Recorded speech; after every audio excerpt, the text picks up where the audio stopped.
So I was going to pull these off with the big puller, turns out it won't, so I'm going to show you guys the hand puller now.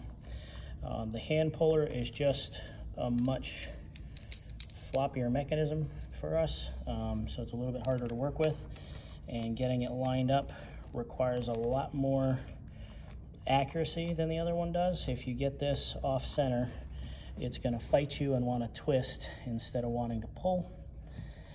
So supporting it on the sides, letting it turn to a spot where it's not going to be able to twist around in a circle because we don't have the impact function is good.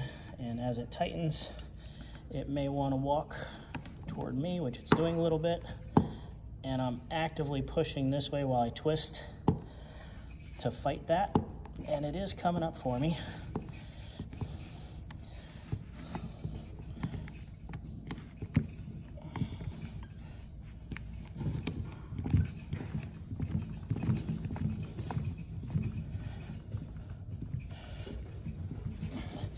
Now, if this was fighting me a lot, I would have switched to just trying to pull the bearings on top of the gear and then the gear, because it does take less total force to pull fewer pieces at once. And that could have made it easier, and then you can kind of chip away at it if you have to.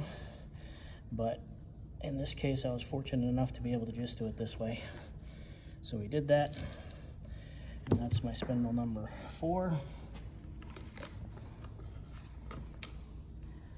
And again, looking for noteworthy damage. Then I'm going to come back over to spindle number 5.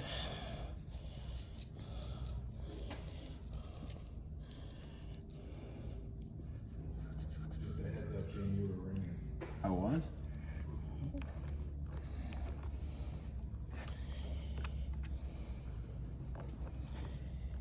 And I need my sacrificial screw here. Get this out of the way so we can get to it better.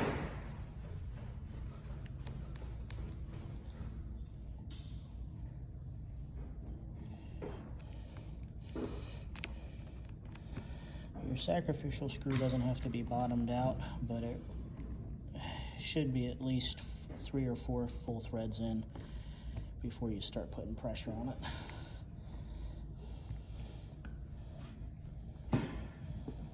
And this one is pulling easier than the other side. You should drill and tap a 1/4 bolt at the top of that.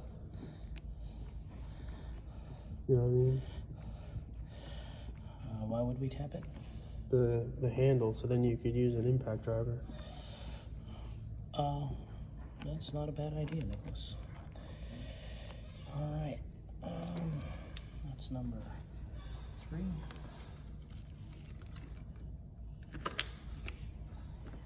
Okay. So now we're to these guys, and we still can't pull this because this is in the way. And this is where this head is going to get a little stickier for us, because the reality is this has already resisted coming off twice, and now it absolutely has to. So I'm going to get a little longer screw to go in there to pressure off of it.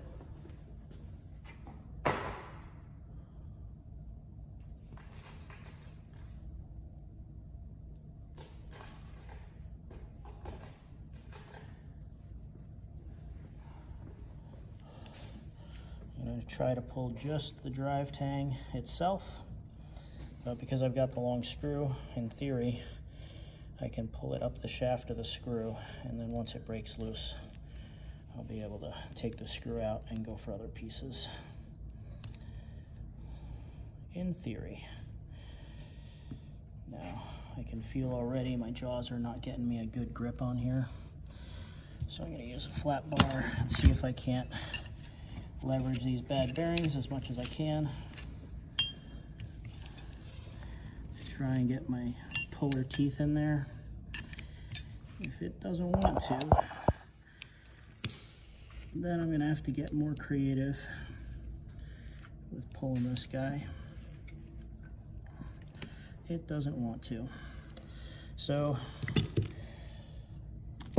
now I'm in a situation where I have to try to force this thing up, and it's not going to want to go for me.